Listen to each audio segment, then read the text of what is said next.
Baik, selamat sore. Ketemu lagi dengan saya, Imam Abdul Syukur dari SMA Negeri 1 Nganjuk.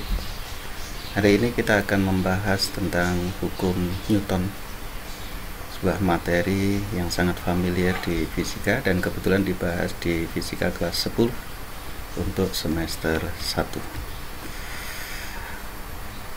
Untuk tahap awal, kita coba pengenalan. Di sini ada ilustrasi sebuah gambar di mana dua orang, cewek dan cowok, sedang mendorong sebuah meja. Cewek mendorong berarti secara fisika adalah memberikan gaya, digambarkan dengan gaya F1, arahnya ke kanan. Sedangkan untuk cowok, ini mendorong ke kiri berarti digambarkan dengan gaya F2, arahnya ke kiri. Sehingga dalam kasus ini meja mendapat dua gaya, yaitu F1 ke kanan dan F2 ke kiri. Berikutnya kita lihat gambar. Ada dua orang cewek yang sedang berebut boneka anjing. Yang berbaju merah menarik ke kiri berarti memberikan gaya arahnya ke kiri, gaya tarik sebesar F1. Sedangkan yang berbaju kuning digambarkan dengan gaya arahnya ke kanan sebesar F2. Berarti pada anjing ini bekerja dua gaya F1 dan F2 yang saling berlawanan. Berikutnya ada balok yang ditarik ke kanan, berarti nanti digambarkan dengan gaya F, arahnya ke kanan. Sedangkan pada balok bergesekan dengan meja sehingga akan timbul gaya gesek. Gaya gesek arahnya selalu berlawanan dengan arah penyebabnya, sehingga pada balok bekerja gaya ke kanan F dan ke kiri F gesek. Untuk lebih lengkapnya kita coba gambarkan dengan peta konsep. Peta konsep di sini kita mulai dengan hukum Newton tentang gerak. Hukum Newton tentang gerak nanti akan bersentuhan banyak dengan konsep gaya yang akhirnya diberikan dengan satu label tentang dinamika. Di dalam fisika ada istilah dinamika, yaitu berkaitan mekanika yang berkaitan dengan gaya.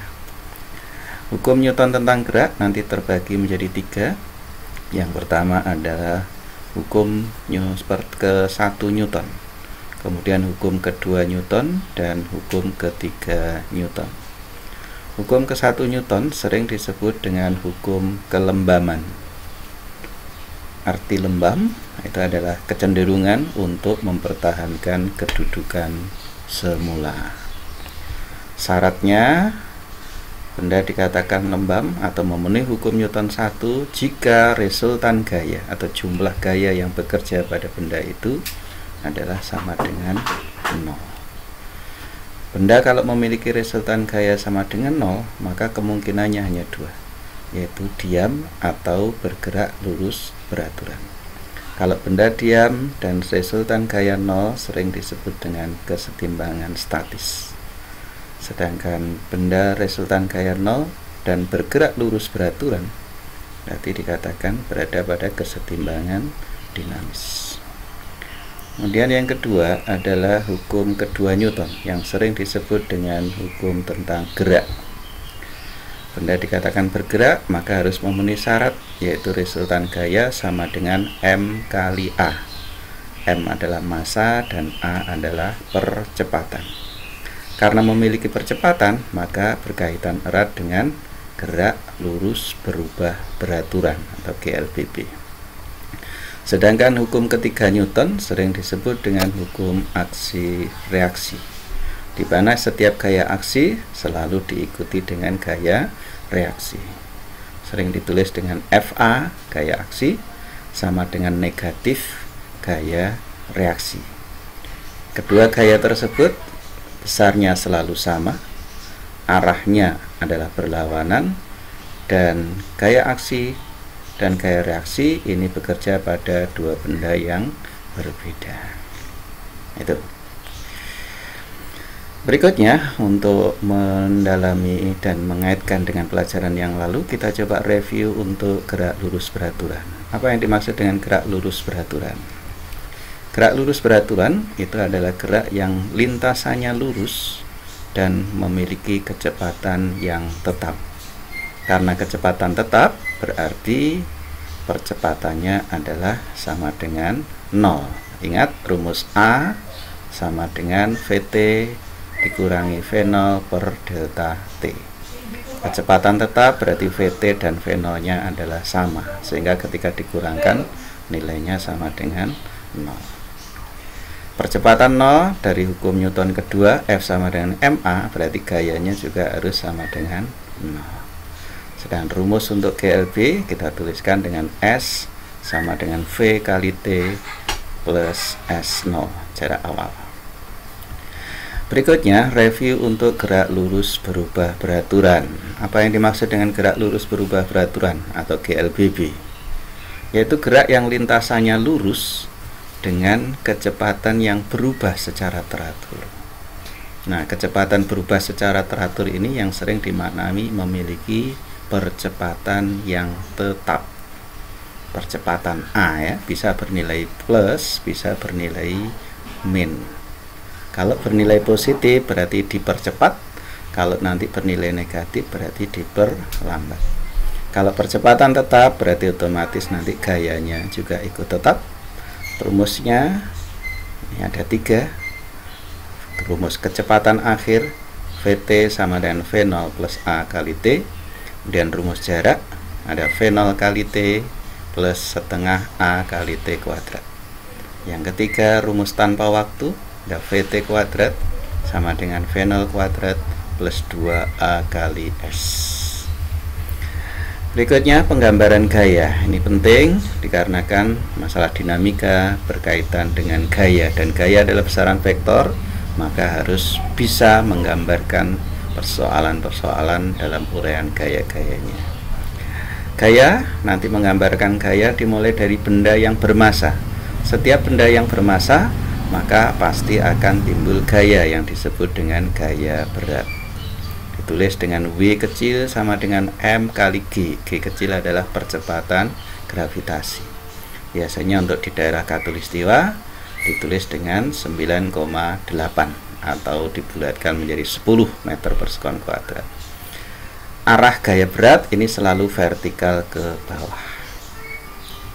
Berikutnya adalah benda yang terhubung dengan tali, maka akan timbul gaya yang disebut dengan gaya tegang tali.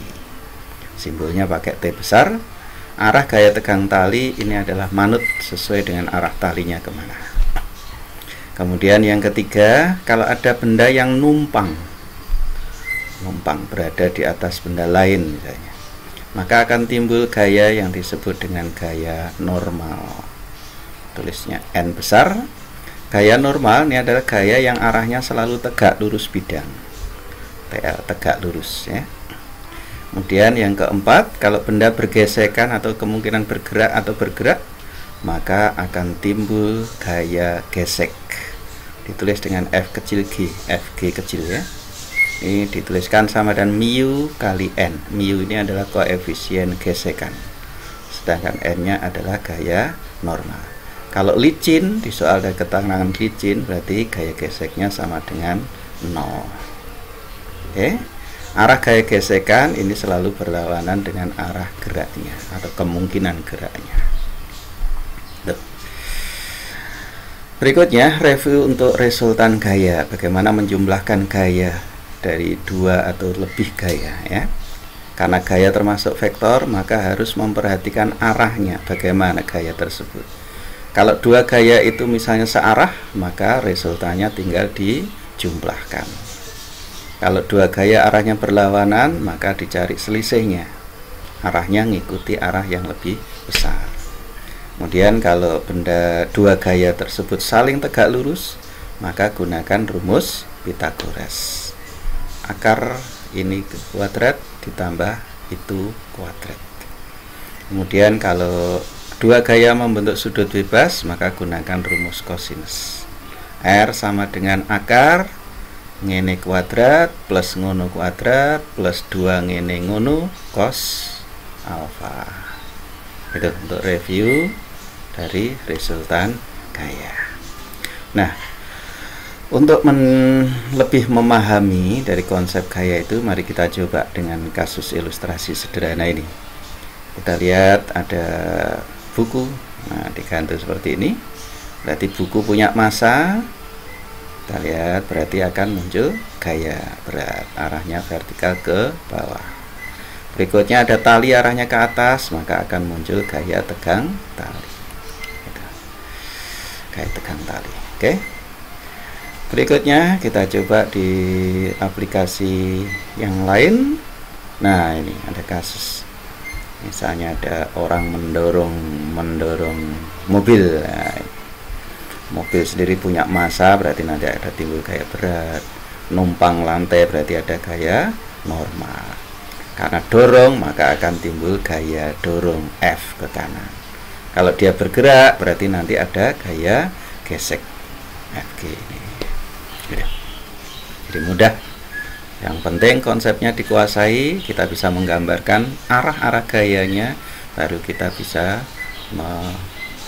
menyelesaikan persoalan tersebut. Contoh sederhana. Oke.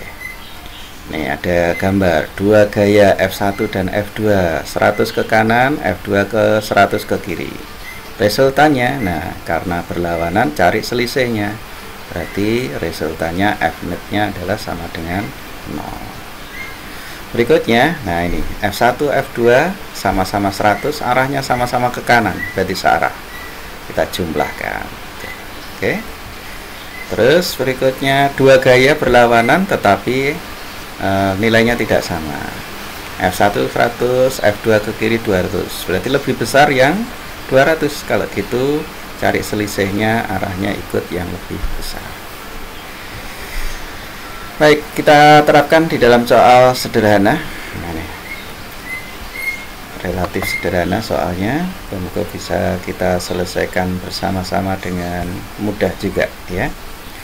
Pada sebuah benda bermassa, nah ini berarti ini adalah apa ini massanya, berarti ini adalah M ya. Bekerja gaya konstan sehingga kecepatan benda berkurang dari, nah ini kecepatan benda berkurang dari, berarti ini menunjukkan kecepatan awalnya, berarti ini adalah V0-nya, menjadi ini kecepatan akhir. Kecepatan akhir kita tulis dengan VT. Nah ini. Oke. Dalam waktu 5 detik. Nah, 5 detik ini berarti waktunya, delta T-nya. Oke. Berapa besar gaya? Berarti yang ditanyakan adalah gayanya. Oke. Gaya kita tahu rumusnya apa ini? Pakai Newton 2.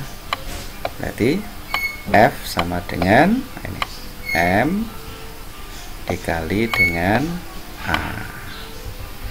M-nya sudah ada, tetapi A-nya belum ada. Maka A-nya harus dicari dulu. Ya, A cari dengan persamaan apa ini?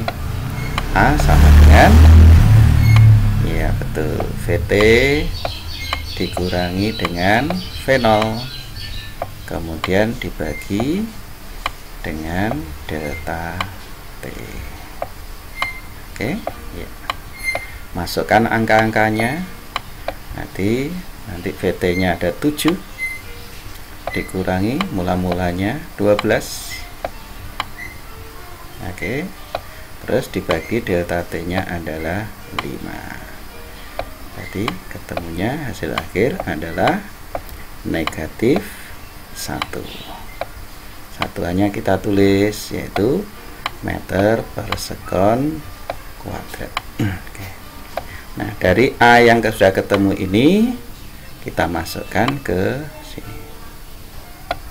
Jadi jadinya F sama dengan M-nya 45.